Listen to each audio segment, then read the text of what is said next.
네,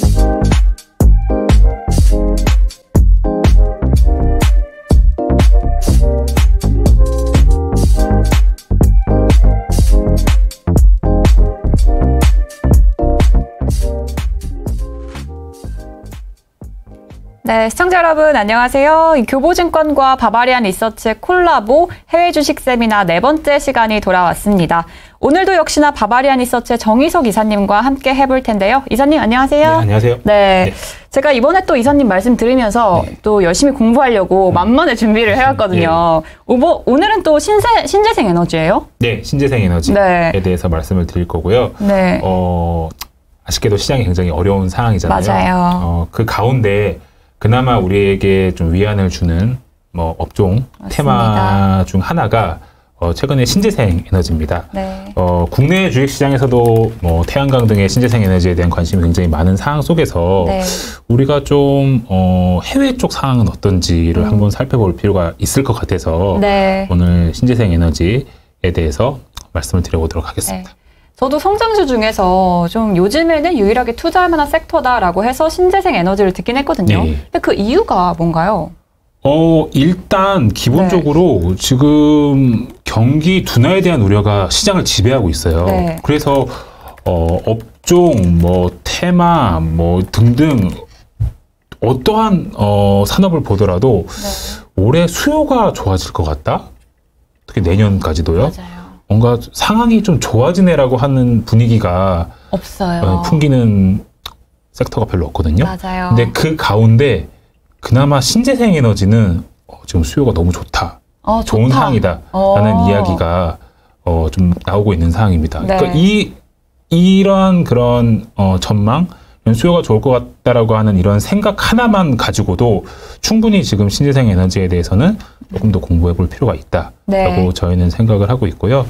오늘 좀 저희가 정리한 내용 차분히 좀 말씀드리도록 네, 하겠습니다. 그러면 오늘도 시간이 또 있으니까 네. 바로 시작해 보도록 할게요. 알겠습니다. 어떤 것부터 살펴볼까요? 일단 신재생 에너지와 같은 경우에는 유가, 천연가스 등의 전통 에너지의 대체제로서 많이들 인식을 하시는 것 같아요. 네. 그래서 최근에 신재생 에너지 테마가 강하게 지금 모멘텀이 발생을 하는 것도 어찌 보면은 사실 유가가 지금 미친 듯이 올라가고 있잖아요. 네, 맞아요. 요즘 진짜 기름 넣기가 두려울 정도로 네. 진짜 유가가 미친 듯이 올라가는 상황이고 이건 전 세계적으로 공통적으로 나타나는 현상이에요. 네. 그러다 보니까 그냥 지금 유가가 너무 오르니까 그 대체제로서 신재생 에너지가 주목을 받는 게 아니냐. 네. 태양광, 풍력 등이 주목을 받는 거 아니냐. 그거 아니에요? 그런 생각들을 많이 하시는 것 같아요. 네. 맞습니다. 예, 부분도 확실히 맞는 얘기고요. 네. 지금 화면에서 보시는 것처럼 거의 100% 가까운 상관관계를 보이진 않아 왔지만 그래도 화면에서 보라색 그래프가 이제 유가라고 보시면 될 것 같고요. 유가 선물이라고 이해하시면 될 것 같고 네. 빨간색 차트가 저게 신재생 에너지, 특히 태양광 쪽 종목들로 구성된 ETF입니다. ETF. 인베스코 네. 솔라 ETF 탄으로 제가 준비를 해왔는데요. 네. ETF입니다. 보시면은 한 2015년, 6년, 7년, 8년, 9년 이렇게 보시면 약간 비슷하게 움직이는 경향이 있잖아요. 네, 그러네요. 그래서 상관관계가 없진 않습니다. 분명히 있고 최근에도 그런 흐름, 상관관계 속에서 유가가 많이 오르는 흐름 속에서 신재생 에너지가 관심을 많이 받는 것 같아요. 네. 근데 사실 좀 분위기가 네. 좀 이미 바뀌고 있고 앞으로 네. 더욱 바뀔 건 뭐냐면요. 신재생 에너지는 태양광, 풍력, 수소 등 네. 신재생 에너지는 지금까지는 전통 에너지와의 대체제로서 인식이 되었다라고 하면은 앞으로는 그냥 신재생 에너지 자체만으로 볼 필요가 있지 않을까라고 하는 생각도. 그 자체만으로도 뭔가 예. 힘이 있다는 거죠. 예. 그러니까 그동안에는 신재생 에너지를 통해서 전력을 발생을 시킬 때 네. 비용이 비쌌던 거예요. 그러니까 보조금을 막 줬잖아요. 네. 그러니까 상대적으로 좀 비용이 비싼 에너지원을 평소에는 안 쓰다가 유가가 오르면은 네. 그러면은 그래도 유가가 어느 정도 전통 에너지가 가격이 오르면은 그러면 어느 정도 이것도 꽤 쓸만한데 이런 식으로 되는 거예요. 네. 그러다가 유가가 또 빠지면은 이제 또 관심이 좀 줄어들고 이런 분위기였다고 하면은 사실 미국을 기준으로 본다면요. 2017, 18년도 정도를 기점으로 이미 태양광 풍력 등의 신재생 에너지의 발전 효율은 이미 굉장히 좋아졌습니다.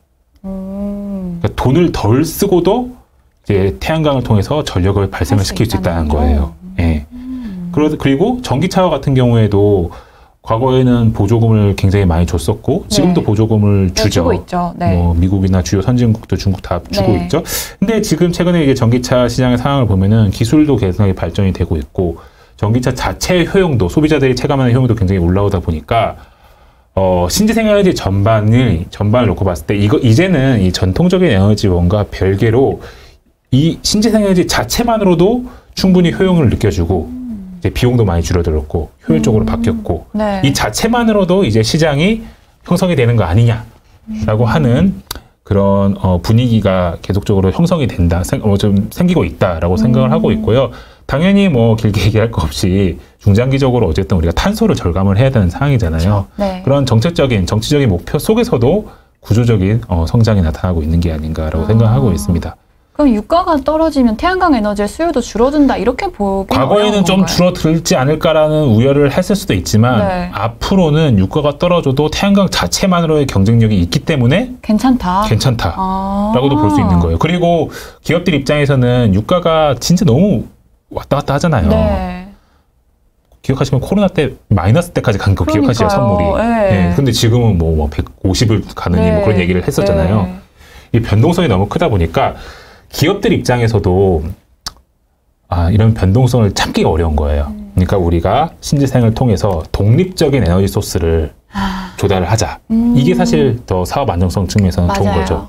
이런 등등의 이런 구조적인 변화가 굉장히 점진적으로 나타나왔었고 최근에 더욱더 강하게 이 변화들이 양상이 나타나고 있기 때문에 신재생 에너지는 앞으로 이 자체의 수요 성장에 좀 많은 포커스를 맞춰서 보실 필요가 있지 않을까라고 생각하고 있습니다.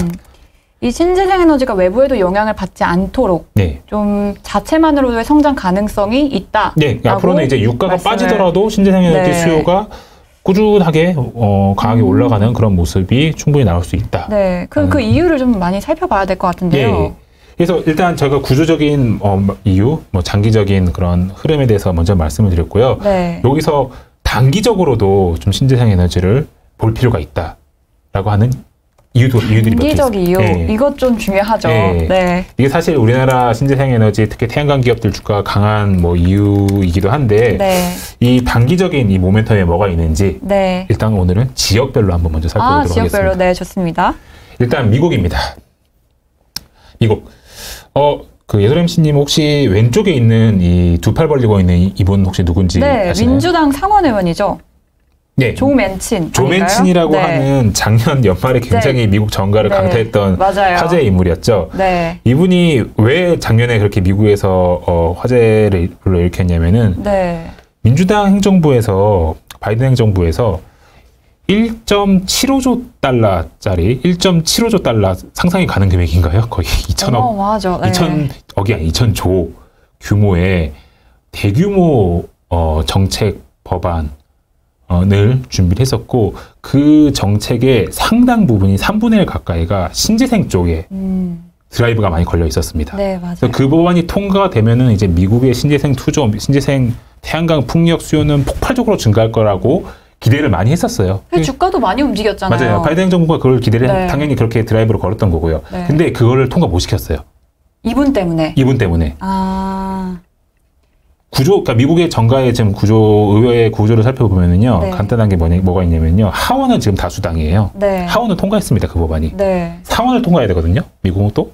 근데 상원이 지금 뭐 5대5입니다, 정확하게. 민주당과 공화당 5대5입니다. 그래서 민주당 상원 의원 전원이 찬성을 해야지 법안을 통과시킬 수 있는데 이분이 나는 절대 찬성 안 할 거야. 그리고 끝까지 거절의 사를 표시하는 바람에 통과 자체가 아예 되지 않았습니다. 이분 혼자 반대를 하신 때문에. 거죠? 그래서 굉장히 기대를 모았던 그런 신재생 모멘텀을 좀 꺼트린 분이 조 맨친이라고 보시면 될 것 같고요. 반대로 이분이 좀 영웅이라고 좀 칭송받기도 해요. 왜요? 왜냐면은 그런 대규모 재정 정책을 막음으로써 인플레이션을 어느 정도 더 잠재웠다. 그런 돈을 더 정부가 풀면은 인플레이션이 더 심해질 수도 있잖아요. 그 부분에 있어서 역할을 했다라는 그런 평가도 받긴 하지만 그러네요. 어쨌든 신재생 쪽 에서 모멘텀 기준으로 보면은 좀 이분 때문에 좀 모멘텀이 꺾였었습니다. 근데 최근 들어서 이분이 좀 마음을 좀 바꾸고 있는 거 아니냐라는 그런 그래요? 얘기가 들고 있고, 그와 동시에 최근에 이제 민주당의 이제 진보 쪽에 있는, 오른쪽에 있는 버니 샌더스 이런 분들이, 신재생 등의 자기들이 원래 하려고 했었던 그런 정책 법안을 다시 준비해서 빨리 통과를 한번 시켜봐야 되는 거 아니냐라고 하는 그런 흐름을, 그런 바램을 계속적으로 흘리고 있습니다. 예, 그래서, 조만간 단기간 내에 잘 하면은 미국에 신재생 투자와 관련된 대규모 대형 법안이 나올 수 있지 않을까라고 하는 기대감이 스물스물 올라오고 있습니다. 근데 그게 왜 이런 기대감이 나오고 있냐면요. 이 부분을 보셔야 돼요. 이게 뭐냐면은 네. 올해 11월 달에 미국이 중간 선거를 중간선거 하거든요. 있죠. 네. 간단하게 국회의원 선거예요. 네. 하원과 상원의원 이제 선거하는 건데요. 네. 지금 바이든 행정부의 지지율이라든지 인기도를 봤을 때 지금 여론조사 지금 보고 계시는 자료가 여론조사를 기반으로 누가 이길지를 보여드리는 건데 많이 떨어졌어요. 빨간색이 훨씬 많이 보이죠? 네. 파란색 거의 안 보이고 네네. 예, 이번 중간 선거를 하면은 아마 공화당이 크게 이기지 않을까라고 하는 그런 예상이 거의 뭐 컨셉입니다.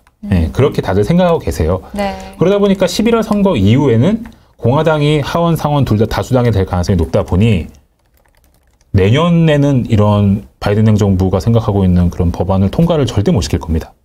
내년부터는. 그럼 올해 그러니 결정을 내야 됐네요. 선거 이전에 네. 지금 그래도 의회에 통과시킬 수 있는 선거 이전에 이 구조 속에서 네. 자기들이 하고 싶은 그런 거를 해야 되는 맞아요. 그런 타임라인이 지금 그들에게 있는 거고요. 그러다 보니까 지금 선거까지는 한 5개월.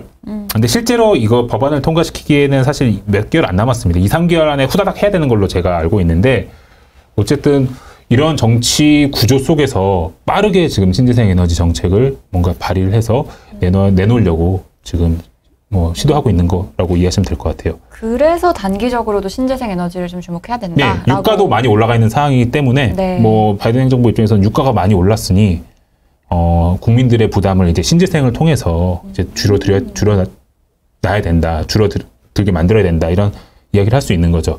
그래서 만약에 이 법안이 나오고 통과가 되면은 사실 모멘텀이 굉장히 강하게 발생을 할 수 있다, 미국 쪽에서. 네. 라고 보시면 될 것 같고요. 네. 사실 이 법안, 그러니까 뭐 이게 법안이 나올지 안 나올지는 사실 정확하게 알 수가 없어요. 그렇죠. 네. 나올 가능성이 높아지고 있다 정도의 약간 느낌인데, 이 법안을, 법안 이외에도, 사실 뭐 규제적인 측면에서 지금 바이든 행정부가 신재생 에너지와 관련돼서 되게 우호적인 그런 액션들을 이미 많이 취하고 있는 상황입니다. 그래서 최근에는 동남아시아 쪽에서 수입하는 태양광 제품으로부터 받는 관세, 원래 관세 받으려고 했었거든요. 네. 관세 안 받겠다. 2년 동안 안 받겠다라고 얘기를 했고요. 이게 네. 이제 미국의 신재생 사업자, 그러니까 태양광 사업자들한테는 굉장히 그렇죠. 좋은 소식이거든요. 네. 세금 안 내도 되니까. 네. 그래서 이런 규제 완화 등 태양광 관련된 규제 완화 등등으로 최근 들어서 이제 미국의 주요 사업자들, 뭐 넥스트에라 에너지 등등의 뭐 신재생을 많이 발전하는 유틸리티 사업자라든지 태양광 뭐 패널, 뭐 모듈 그리고 뭐 인버터 등등의 다양한 밸류 체인 속에 있는 기업들이 야, 수요가 좋다. 예, 정책적으로도 괜찮은 흐름을 보이고 있고 수요가 좋다라는 얘기를 계속적으로 여기저기서 하고 있는 상황이다라고 저는 보고 있습니다. 그래서 요거는 그냥 빨간색 속에 있는 내용을 그냥 제가 말로 설명을 드리면요. 네. 이게 솔라이츠라고 하는 태양광 인버터 기업 전 세계에서 1, 2위 하는 회사예요. 네. 이 회사 CFO가 나와서 얼마 전에 이야기했던 내용인데 한 2주 됐습니다. 이 얘기한 지. 네. 수요 너무 좋아서 내년 1월 달, 2월 달 물량까지도 지금 주문 받고 있다. 너무 수요가 좋아서 내년 물량도 이미 주문이 막 들어오고 있다라고 얘기를 하고 있고 이러한 기업들이 사실 수요는 좋은데 반도체가 부족해가지고 좀 태양광 제품 중에서 반도체를 많이 쓴 제품이 꽤 있어요.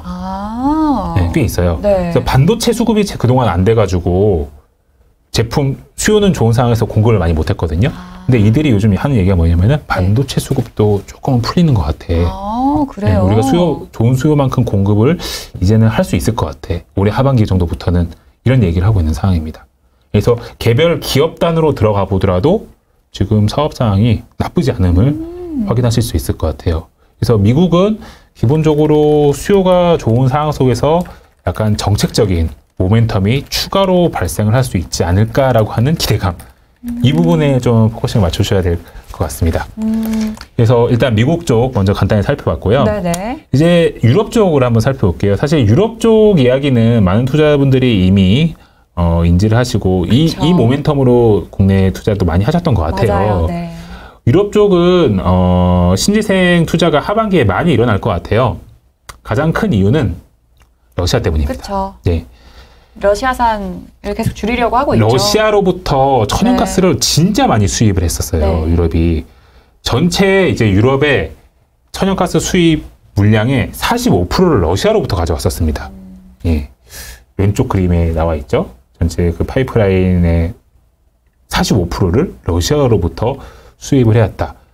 그래서 대략적으로 계산을 해보면은 유럽에서 전력을 발전시키는 거에 한 10% 정도가 러시아 천연가스로 발전을 시킨다라고 봐도 돼요. 네. 네. 그러니까 사실 유럽의 그런 전력 요금이라든지 유럽의 이제 전력 안정성이 굉장히 러시아의 에너지에 굉장히 의존을 많이 했다.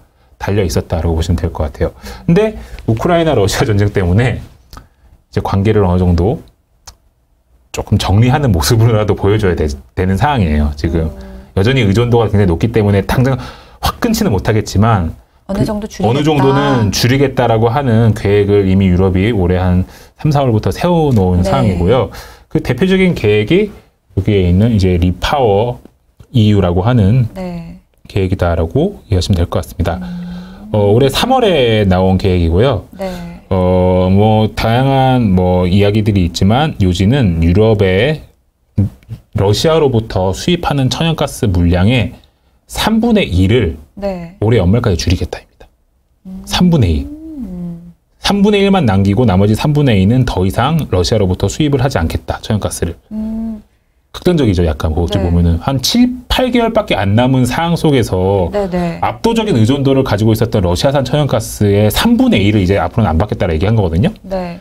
줄일 수 있는 방법이 있어야 될 거 아니에요. 그러니까 그 방법이 이제 여러 가지를 제시를 하고 있는데 지금 화면에서 보시는 빨간색 표시되어 있는 것처럼 그 줄이는 대표적인 방법이 신재생 에너지, 태양광, 풍력 발전을 확대하는 겁니다. 예. 그 현실적으로는 러시아로부터 받던 천연가스를 뭐 예를 들어서 미국으로부터 LNG 선을 통해서 뭐 이렇게 받는다든지 혹은 뭐 다른 유럽 지역의 예를 들어서 아르젠바이잔이라든지 뭐 이런 지역을 통해서 뭐 파이프라인을 통해서 또 받고 카타르로부터도 좀 받고 이렇게 천연가스 수입을 다각화하는 그런 것도 있고 뭐 굉장히 웃긴 전력 효율화, 뭐 빌딩 난방 온도를 1% 줄여가지고 뭐 전력을 줄이겠다, 뭐 이런 약간 뭐 좀 되게 재밌는 이런 액션 플랜도 있어요.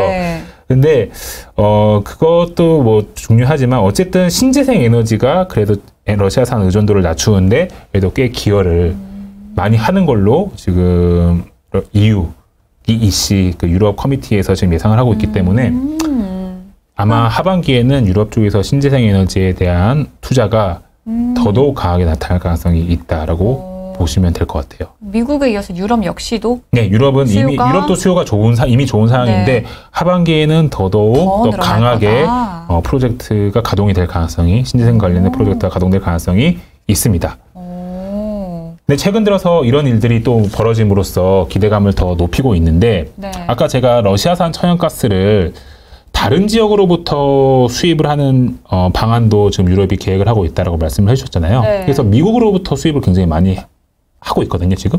근데 미국의 그 LNG 수출 터미널이 지금 얼마 전에 화재 사건이 일어나가지고 미국이 수출하려는 물량을 생각만큼 많이 못하고 있어요. 유럽으로부터는 미국으로부터 막 수입을 해야 되는데 미국의 수출 LNG를 갖고 오려면 미국의 그 LNG 터미널로부터 이렇게 배를 가지고 쭉 이렇게 갖고 와야 되거든요. 미국의 LNG 터미널에 불이 나버린 거예요. 네. 그러니까 이제 미국 쪽으로부터의 수입 물량이 줄어들 수밖에 없는 네. 그런 상황을 증명을 했고, 그리고 약간 이거는 좀 꼼수로서 연말에는 러시아산 의존도를 줄이지만 지금 당장 하여튼 러시아로부터 천연가스를 갖고 올 수 있는 물량은 다 지금 다 땡겨오고 있거든요. 유럽이 네. 다 땡겨오고 있는데 그것도 지금 러시아에서 약간 이것도 덜 주겠다. 약간 그런 러시아 쪽에서는. 네, 러시아 쪽에서는 뭐 여러 가지 이유를 대면서 너희가 생각하는 것만큼 많이 못 줘. 이런 약간 압박을 좀 주고 있는 그런 분위기입니다. 그러다 보니까 천연가스 다각화라고 하는 이런 측면에서 약간 좀 어려움이 있다 보니 어찌 보면 이건 약간 내피 처리라고 볼 수도 있는데 신재생 쪽에 대한 그런 드라이브가 더 많이 걸릴 수 있는 환경일 수도 있겠다. 정도의 그런. 근데 전체적으로 상황은 좋아요, 지금. 그래서 지금 유럽 쪽 뭐 태양광 수요가 굉장히 좋다라는 이야기가 나오면서 지금 사실 한국도 태양광 기업들이 좋지만 지금 네. 전 세계적으로 태양광 기업 중에서 가장 흐름이 좋은 데가 어디냐면 중국 태양광 업체들이에요. 중국이요? 네, 중국 태양광 업체들은 너무 좋아요, 지금 분위기가. 왜죠? 중국은? 일단 중국 자체적으로도 굉장히 태양광 투자를 크게 하고 있고, 네. 그리고 유럽이 지금 수요가 늘어난다고 했잖아요. 네. 유럽의 태양광 제품의 상당 부분이 대부분 중국입니다. 네. 중국산 생산 물량의 40%가 유럽으로 나간다는 얘기가 있을 만큼 유럽이 굉장히 중국으로부터 많은 제품을 소싱을 하고 있는데 그러니까 당연히 중국 태양광 기업들의 분위기가 수요가 좋을 수밖에 없다라고 이해하시면 될 것 같아요. 미국도 유럽도 중국도 지금 다 태양광 수요가 네. 좋을 수밖에 없는 그런 상황이네요. 유럽은 확실히 좋아 보이고 네. 중국도 좋아 보이고 미국은 지금보다 더 좋을 수 있는 그런 모멘텀이 발생하지 않을까라고 하는 기대감, 아직은 기대감 정도로 인식을 하시면 될 것 같습니다. 네. 그래서 아까 서두에 말씀드렸지만 지금 글로벌 산업에서 이렇게 수요가 좋아지는 섹터가 없어요. 유일한 섹터예요. 거의 유일하다시피 해서 그래서 좀 걱정되는 부분도 좀 있긴 한데 왜요? 그러니까 너무 수급이 몰려버리는 그런 문제 때문에 이제 역효 나중에 이제 반작용이 나올 수 있지 않을까 뭐 그런 생각도 그런 걱정도 할 수는 있을 것 같아요. 근데 뭐 기본적으로 이렇게 좋은 상황이다 보니까 뭐 한국 쪽에 수급이 너무 몰려 있는 것 같다. 그렇게 생각하시면은 좀 뭐 수급 그런 거를 이제 리스크가 좀 작은 해외 기업이라든지 이런 쪽에서도 좀 투자할 수 있는 기회를 봐도 되지 않나? 뭐 그런 컨셉은 좀 가지고 있고요. 네네. 어쨌든 전 세계적으로 지금 태양광 기업들의 상황이 좋다라고 보시면 될 것 같아요. 그리고 제가 좀 전에 말씀드렸던 중국 기업이 제일 좋다라고 말씀드렸잖아요. 네. 전 세계 태양광 수요가 좋아지면은 이 그림 보시면 정확하게 그 이유를 알 수 있어요. 중국 태양광 기업이 좋은 이유를. 그림에 대해서 좀 설명을 이게 해주세요. 간단하게 말씀드리면은 태양광 사업 내의 점유율이라고 보시면 될 것 같아요. 점유율. 왼쪽이 폴리실리콘부터 뭐 폴리실리콘을 가지고 인곳을 만들고 그 인곳으로 웨이퍼를 만들고 그 웨이퍼를 잘 뭐 이렇게 화학적으로 반응시켜서 잘라서 이제 솔라 셀을 만들고 뭐 모듈을 만들고 태양광 제품들의 이제 밸류 체인인데 그 밸류 체인 전반을 놓고 보더라도 빨간색이 이게 왜 이렇게 많어? 그러니까요. 이게 중국입니다. 중국 점유율이라고 보시면 돼요. 태양광 수요가 좋아지면요. 중국 기업들은 당연히 좋아질 수밖에 없어요. 기본적으로. 예. 그게 이제 최근에 이제 중국 기업들이 좋은 이유고 그 안에서도 중국 이외에 정말 잘 사업을 하는 태양광 뭐 국내 그리고 뭐 미국 뭐 유럽의 태양광 기업들은 다 이제 수혜를 보고 있고 앞으로도 좀 수혜가 지속될 수 있지 않을까라고 생각을 하고 있습니다. 그래서 제가 방금 말씀드렸던 이런 태양광 밸류 체인을 쭉 정리를 한번 해보면은 각 그 제품마다 각 부품들 뭐 완제품마다 주요 기업들이 이렇게 있거든요. 네. 근데 보시면은 중국 기업들이 굉장히 많은 거를 확인하실 수 있을 것 같아요. 예, 그렇죠. 딱 이름 보더라도 중국 기업이 굉장히 중국 이름이 많네요. 예, 중국 기업이 굉장히 많고, 그리고 미국과 같은 경우에는 보시면은 오른쪽에 모듈에 있는 뭐 퍼스트 솔라라든지 썬파워, 썬런 그리고 인버터 단에 있는 솔라엣지, 인페이지 에너지 그리고 사실 중국 기업들 중에서도요 뭐 다초, 뭐 DQUS, 티커가 DQUS 이런 다초, 뭐 진코 이런 기업들은 중국 기업에도 불구하고 미국에 상장이 돼 있어요. 그러다 보니까 그냥 미국 시장 투자 내에서도 뭐 중국 기업 투자할 수도 있고 그리고 이제 미국 기업들 또 연관이 되어 있는 기업들이 투자를 많죠. 할 수도 있다라고 보시면 될 것 같습니다. 근데 만약에 이제 미국 쪽 정책 좀 가시화되고 아까 말씀드린 대규모 새로운 신재생 관련된 수혜 법안이 나오면은 사실 뭐 미국 기업들이 조금 더 자국이니까 수혜를 볼 수도 있지 않을까라고 예상을 하고 있습니다. 그래서 오늘은 좀 전반적으로 이렇게 제가 갖고 왔던 태양광 쪽에서 이런 밸류체인 기업들에 대해서 좀 잘 이제 보시면은 좋은 투자 기회가 생기지 않을까라고 말씀을 드릴 수 있을 것 같고요. 다만 여기서 제가 한 가지 포인트만 더 짚어드릴게요. 네. 뭔가요? 보시면은 수요 좋다고 했잖아요. 다 해피할 수도 있잖아요. 근데 폴리실리콘부터 웨이퍼, 셀, 모듈 보시면은 기업이 굉장히 많죠. 제가 다 안 쓴 거예요. 더 많아요? 더 많아요. 네, 다 안 쓴 거예요. 그럼 이게 좀 대장주들인가요? 뭐 대장주 위주로 쓴 거죠. 다 안 쓴 거예요. 이 얘기 무슨 얘기냐면요. 공급 업체들이 많습니다. 태양광 밸류체인에는. 그래요? 그래서 수요가 정말 폭발적으로 좋을 때는 모두가 해피할 수도 있죠. 근데 어쨌든 공급 기업이 많기 때문에 이런 공급하는 업체들이 자기의 생산 능력을 올려버리기 시작하면은 동시다발적으로 올려버리기 시작하면은 수요가 아무리 좋아도 제품 가격이 떨어질 수밖에 없는 거예요. 사실 태양광 산업의 구조적인 리스크라고 해야 되나요? 구조적인 고민거리가 그런 거였거든요. 태양광 투자하실 때. 사실 태양광 투자는 우리가 2010년대 초반부터 막 엄청나게 기대감을 가지고 막 미래 산업 이러면서 봤었는데 주가적인 측면에서는 항상 이게 고통스러운 구간이 많았었는데 그게 다 공급 때문이었거든요. 대부분이. 공급이 폴리 공급이 너무 많았다. 뭐 셀 모듈 하는 업체들이 너무 늘었다. 그런 걸 많이 신경 썼잖아요. 그래서 태양광 투자를 하실 때는 항상 공급 쪽을 같이 보셔야 됩니다. 지금은 수요가 좋아서 다 좋을 수도 있지만 공급 사이드의 생산 능력이 어떻게 올라가느냐, 제품별로 어떻게 올라가느냐, 지역별로 어떤 식으로 전개가 되느냐 이 부분을 항상 같이 보셔야 된다. 그러니까 단순히 수요가 좋다고 태양광 그냥 몰빵 투자 막 이런 걸 하기에는 조금 공급 사이드의 리스크 요인이 있긴 있다라는 것까지 말씀을 드릴 수 있을 것 같고 그래서 저는 이 태양광 업종 내에서 공급 쪽에서 리스크 요인이 상대적으로 적은 업체들을 좀 주로 많이 공부를 하고 있고요. 그 업체가 가장 어딘가요? 오른쪽에 있는 태양광 인버터를 만드는 솔라엣지, 인페이즈 에너지 이 미국 기업들이다라고 보시면 될 것 같습니다. 영향을 덜 받는? 적어도 미국 내에서 뭐 가정용 인버터, 그러니까 인버터라고 하는 게 뭐냐면은 이제 태양광 시스템의 효율을 관리해주는 그런 뭐 장치라고 이해하시면 될 것 같아요. 여기 반도체도 엄청 들어가요. 그 효율을 관리해줘야 되기 때문에 그런 약간 IT적인 기술이 여기에 많이 녹아 들어가는데 그런 약간 IT적인 기술이 필요하다 보니까 상대적으로 인버터 기업들은 잘하는 업체와 조금 그냥 일반적인 업체의 기술 격차가 꽤 커요. 근데 이 솔라엣지와 인페이즈는 굉장히 잘하는 업체거든요. 그래서 미국의 가정용 인버터 시장 정도로 놓고 봤을 때 점유율이 80% 넘어갑니다. 두 회사 합쳐서. 그러니까 거의 미국에서 독과점하고 있는 회사잖아요. 이런 얘기는 독과점 기업의 약간 느낌이 난다라는 거는 공급 쪽 리스크가 상대적으로 적다라는 거죠. 이걸 좀 집중해서 봐야겠네요. 뭐 밸류에이션은 뭐 싸지는 않은데 어쨌든 태양광 수요를 한 몸에 받는 우리 둘만 한 몸에 받을 거야라고 하는 약간 그런 느낌의 그런 기업들이기 때문에 시장이 굉장히 좋아지면은 좀 약간 어찌 보면 안 좋아질 수는 없는 그런 기업. 수요도 그렇고 공급 사이드 양쪽으로 그렇고 보더라도 안 좋아질 수 없는 기업 중에 대표적인 회사가 솔라엣지, 인페이즈 에너지다라고 보시면 될 것 같습니다. 물론 아까 말씀드린 밸류에이션이 비싸다 보니까 매크로 환경 속에서 지금과 같은 매크로 환경 속에서 비싼 주식을 굉장히 경계하는 매크로 환경 속에서는 상대적으로 아무리 수요가 좋아도 좀 눌리는 경향이 있거든요. 이런 기업들조차도. 그럼에도 불구하고 뭐 이 회사 주가 차트 한번 떼어보시면요.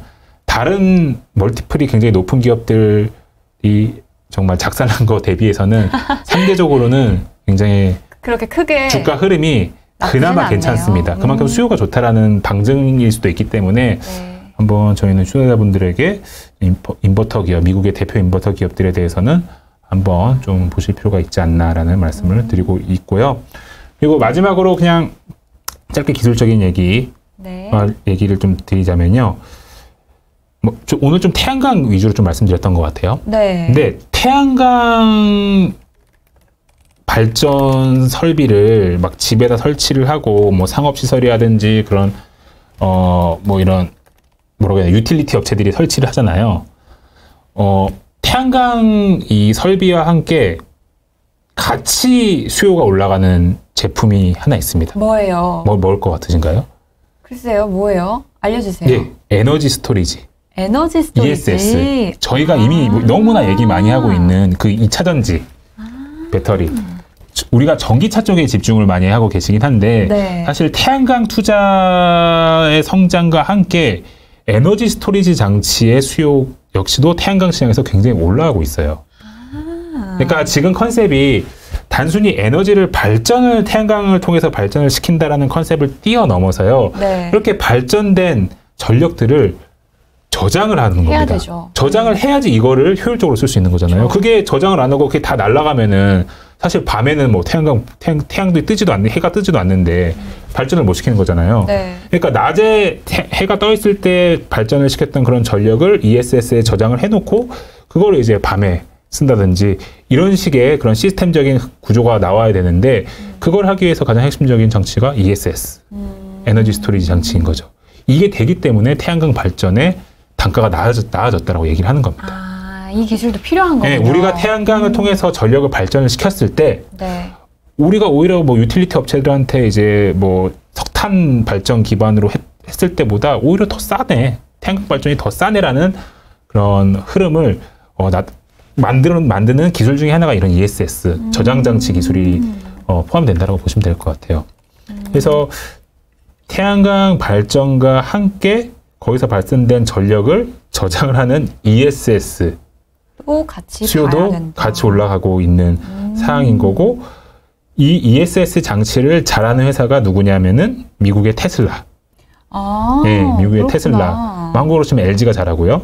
그리고 아까 말씀드렸던 인페이즈 에너지, 솔라엣지와 같은 인버터 기업들도 이 ESS 장치 사업을 굉장히 공격적으로 하고 있습니다. 그럼 이 기업들도 좀 봐야 되나요? 이걸 잘하는 기업들? 그러니까 잘하고 있는 기업들을 좀 보실 필요가 있죠. 그러니까 테슬라가 이거 되게 잘하고 있어요. 제일 잘하는 기업 중에 하나예요. 테슬라는 다 잘하네요. 네. 그래서 우리가 2차 전지를 보실 때 네. 전기차만을 놓고 보실 수도 있지만 네. 궁극적으로는 이 ESS 쪽에서 수요가 올라가는 부분도 동시에 보실 필요가 있지 않나. 봐야 되는구나. 네, 그렇기 때문에 2차 전지에 대한 기대감이 굉장히 높지 않나라고 하는 생각을 하고 있습니다. 그리고 네. 마지막. 네. 이 리튬이온 배터리 기반으로 신재생에서 발전된 전력을 저장을 할 수도 있지만 네. 약간 어찌 보면 좀 이게 규모가 큰 설비에서 신재생을 통해서 전력을 발전을 시키면요. 그거를 리튬이온 배터리에도 저장을 하지만 수소연료전지에도 저장을 많이 합니다. 수소연료요? 수소연료전지. 그러니까 전력을 저장하는 기술 방식이 다른 거예요.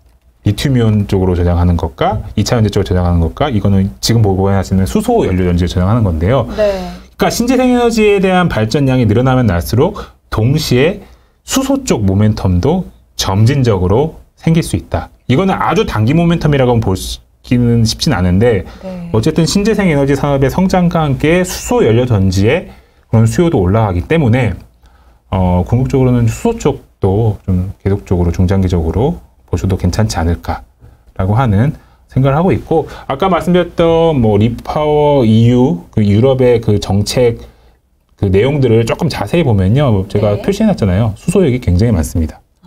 신재생 쪽 그 투자를 많이 함과 동시에 거기다가 이제 수소 인프라를 같이 붙이는 그런 형태로 계속적으로 푸시를 하고 있는 상황이기 때문에 특히 유럽의 수소에 요즘은 얘기가 많이 들어갔지만 정말 관심이 많았잖아요. 네. 어쨌든 약간 중장기적인 그런 흐름 속에서는 수소도 기회가 충분히 있다라는 부분도 염두에 두시면은 굉장히 나중에 좀 좋은 투자 기회를 가져갈 수 있지 않을까라는 생각을 저는 하고 있습니다. 그래서 네. 일단 뭐 전체적으로 지역별로 그리고 기술별로 약간 좀 훑어봤는데 네. 예, 어떠셨나요? 아, 신재생 에너지 가볍게 생각했는데 예. 봐야 될 게 너무 많아요. 예, 봐야 될 것들이 많다는 거는 오히려 기회가 좋은 많다라는 거죠. 네. 의미일 수도 있어서요. 요즘 시장에도 돌파구가 있구나 라는 생각도 예. 들고요. 물론 뭐 시장이 정말 막 리세션, 스태그플레이션 때문에 급락을 더하고 또 분위기가 안 좋아지면은 이런 테마들도 어려워질 수도 있어요. 근데 맞아요. 이런 좋은 테마들을 항상 보셔야 되는 이유가 뭐냐면요. 네. 아까 말씀드렸듯이 시장이 안 좋을 때 어느 정도 방어도 할 수도 있고 그리고 반등하는 구간에서 제일 세게 반등하는 그쵸. 시장이 계속 떨어지지만 하지 않을 거 아니에요. 예, 반등하면서 제일 세게 네. 먼저 튀어 올라갈 수 있는 테마들도 이런 좀 수요가 살아있는 테마들이기 때문에 네. 어려운 시장 속에서 이럴 때 막 공부하셔야 됩니다라 하기에는 좀 죄송스러운 부분도 있긴 하지만 그래도 기회를 뭐 계속적으로 찾으시고 놓치지 마셔야 되기 때문에 오늘은 좀 신재생 에너지 중심으로 집중적으로 좀 내용을 말씀드렸습니다. 네, 오늘도 정희석 이사님과 함께 요즘 시장에서 좀 유일하게 투자할 만한 섹터로 이 신재생 에너지로 살펴봤는데요. 이 신재생 에너지가 왜 주목을 받고 있는지, 어떤 기대감으로 시장에서도 긍정적으로 바라보고 있는지까지 같이 살펴봤습니다. 요즘에 여러 가지 이슈로 시장이 힘을 못 받고 있는 그런 상황인데요. 이런 시장에서도 분명히 중요하게 봐야 될 부분이 있다는 거 오늘 배울 수 있었고요. 시청자 여러분들도 무작정 투자하시는 것보다 요즘 같은 시장에서는 정책부터 상황까지 자세하게 살펴보면서 신중하게 투자하시길 바라겠습니다. 자, 이번 시간도 너무 알차고 유익하게 준비해 주신 정희석 이사님 감사드리고요. 예, 저희는 감사합니다. 다음 세미나 시간에 찾아뵙겠습니다. 고맙습니다.